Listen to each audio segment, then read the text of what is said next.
देश में जो 12 राज्यों में एसआईआर का काम चल रहा था बिहार के बाद, वे बिहार से चुनाव आयोग बहुत खुश है कि हमने बड़ा अच्छा काम किया है। अलग अलग राज्यों में 50 करोड़ फॉर्म बांटे जा चुके हैं। 50 करोड़ 35,85,000 फॉर्म जो हैं वो बांटे जा चुके हैं। इसमें पश्चिम बंगाल के अंदर, मतलब ये जो टोटल काम करना है इन राज्यों में, उसका 98.79% काम पूरा हो चुका है। मतलब लगभग 99% फॉर्म बढ़ चुके हैं। और इसमें से यही आंकड़ा लगभग 100% पश्चिम बंगाल में, उत्तर प्रदेश में भी 99% से ज़्यादा, तमिलनाडु में भी ऐसे 95% से ज़्यादा, राजस्थान में 99% से ज़्यादा फॉर्म बट गए। मतलब पहला चरण जो होता है एसआईआर का वो पूरा हो गया, फॉर्म मतदाता तक पहुंच गया है। अब वो फॉर्म भर के उसको वापस देगा। लेकिन इसके पीछे जो अब राजनीति हो रही है वो देखिए। कांग्रेस पार्टी, हमने आपको बताया था, ऐलान कर दिया, वो अभी भी एसआईआर पे अटके। राहुल गांधी को लगता है कि अब यही है मेरा मुद्दा, यही है, वोट चोरी मेरा मुद्दा है, एसआईआर मेरा मुद्दा है। वो रामलीला मैदान में अब रैली करेंगे। डेट नहीं बताई अभी तक, लेकिन अब कहा है कि हम करेंगे रैली दिसंबर के फर्स्ट वीक में शायद। सर, लेकिन पहले भी एक बार कहा था हम महंगाई पे या किस पर रैली करेंगे, दिल्ली में करेंगे, फिर कहा राजस्थान में करेंगे। वो रैली हुई नहीं। 2 बार डेट देकर के वो रैली ही नहीं हुई। इस बार भी देखिए कि वो होती है कि नहीं होती है। लेकिन ममता बनर्जी ने इसको बंगाल के अंदर एक बहुत बड़ा मुद्दा बना दिया है।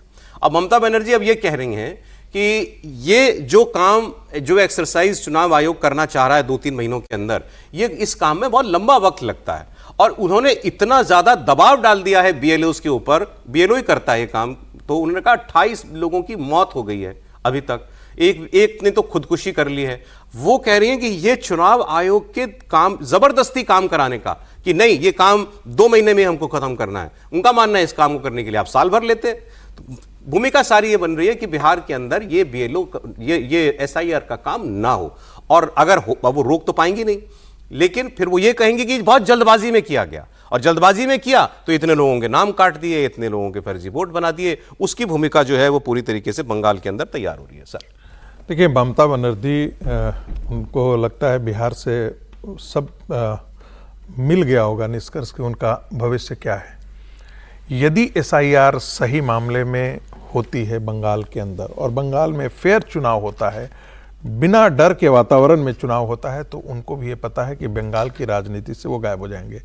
कम से कम वो सरकार बनाने की स्थिति में नहीं आएंगे। जिस प्रकार से भारतीय जनता पार्टी के वोटों के प्रतिशत में बढ़ा, नंबर जो विधायकों की संख्या थी उसमें एकाएक जंप आया।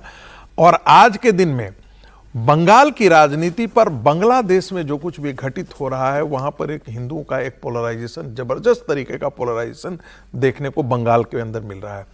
दूसरी तरफ एसआईआर के अंदर यह अनुमान लगाया जा रहा है कि यदि ऐसा होता है तो 1.5 लाख, कम से 1.5 करोड़ बांग्लादेशी मुसलमान हो सकता है कि उनको मतों से वंचित हो जाए। ऐसी स्थिति में, क्योंकि अभी तो फॉर्म दिए गए हैं, फॉर्म फिलअप करके डॉक्यूमेंट के साथ आपको लौटाना भी है, उन डॉक्यूमेंट्स का परीक्षण भी होगा, और इनमें से जो लोग वाकई यदि देश के नागरिक नहीं होंगे, या जिनको फेक सर्टिफिकेट के आधार पर या फेक एड्रेस के आधार पर, फेक राशन कार्ड के आधार पर जो सिटीजनशिप दिया गया है, यदि वो प्रश्न के दायरे में आएगा, तो यकीन मानिए बंगाल के अंदर 1 करोड़ से ज्यादा ऐसे लोग होंगे, हो सकता है वो बहुत बड़ी तादाद नहीं। में सर फॉर्म वापस ही नहीं आएंगे। मैं वही कह रहा हूं, मैं उसी बात पर कह रहा हूं कि 1 करोड़ से, अब विजय जी परसों कह रहे थे कि 42 लाख या 65 लाख के अंदर में कितने घुसपैठिए पकड़े गए। उसका जवाब अमित शाह जी ने पटना में दिया था। आपको अगला एक राज्य बताया तो जुड़ी हुई सारी खबर है, आसाम में इस चरण में एसआईआर हो ही नहीं रहा। वो एक स्पेशल केस है, दूसरा मामला वहां पे चलता है। लेकिन आसाम में मुद्दा कांग्रेस का यही है। वहां बीजेपी की चैलेंजर कांग्रेस, ये 2 टर्म से बीजेपी की सरकार वहां बनी हुई है। कांग्रेस कमेटी के वहां के अध्यक्ष हैं गौरव गोगोई, ये सांसद भी हैं। गौरव गोगोई साहब ने कहा कि अगर बिहार में फेयर इलेक्शन हुआ तो हम जीतेंगे और बीजेपी हारेगी। अब उनकी फेयर इलेक्शन की डेफिनेशन सुन लीजिए। उन्होंने कहा अगर चुनाव आयोग ने बीजेपी के इशारे पर यूपी बिहार के फर्जी मतदाता ना बना दिया आसाम में, तो हम जीत जाएंगे। अगर असम में असम के लोग वोट देंगे तो हिमंत बिश्वा शर्मा जी का हार निश्चित है। लेकिन अगर बीजेपी यूपी और बिहार से अपने कार्यकर्ताओं को बुलाकर असम में वोट दिलवाएंगे, वोटर लिस्ट में उनका नाम घुसाएंगे, तभी जाके हिमंत बिश्वा शर्मा जी अपने आप को बचा सकते हैं, या थोड़ा बहुत भी उनके पास उपाय हैं। तो हम असम के लोगों को चौकन्ना होने के लिए हम ललकार रहे हैं, आवाज दे रहे हैं, गुहार लगा रहे हैं।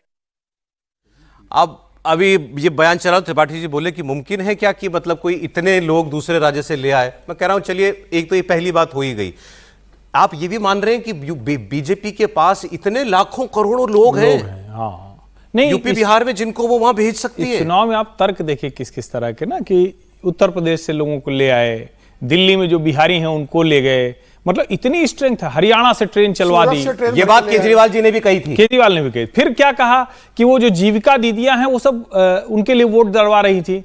अब अगर 1,60,000 या 80,000 जीविका दीदियां वो सिर्फ भाजपा और नीतीश के लिए वोट डलवा रही, तो आप भी जरा सोचिए कि आपकी कोई वैल्यू क्या है। लेकिन एक बात मैं कहूंगा, बंगाल इतना आसान नहीं है। ठीक, वो हमने कल भी ममता बात जी की बहुत थी। स्ट्रांग और है। ये गोगोई जी की बात पर क्या कहें? गोगोई एक मजबूत लीडर हैं कांग्रेस के। यदि कांग्रेस उनको सपोर्ट करती है तो कांग्रेस वहाँ पर चुनाव लड़े। मुझे लगता है कि गोगोई वहाँ पर ताकतवर लीडर है, लेकिन हिमंता बिस्वा शर्मा भी उतने ही मजबूत मुख्यमंत्री हैं। यदि देखा जाए भारतीय जनता पार्टी के कुछ मुख्यमंत्रियों में, तो हिमंत बिस्वा शर्मा ज़्यादा मजबूत हैं। और वो कितना पोलराइज कर सकते हैं इलेक्शन, उसका काउंटर कितना गौरव गोगोई कर सकते हैं।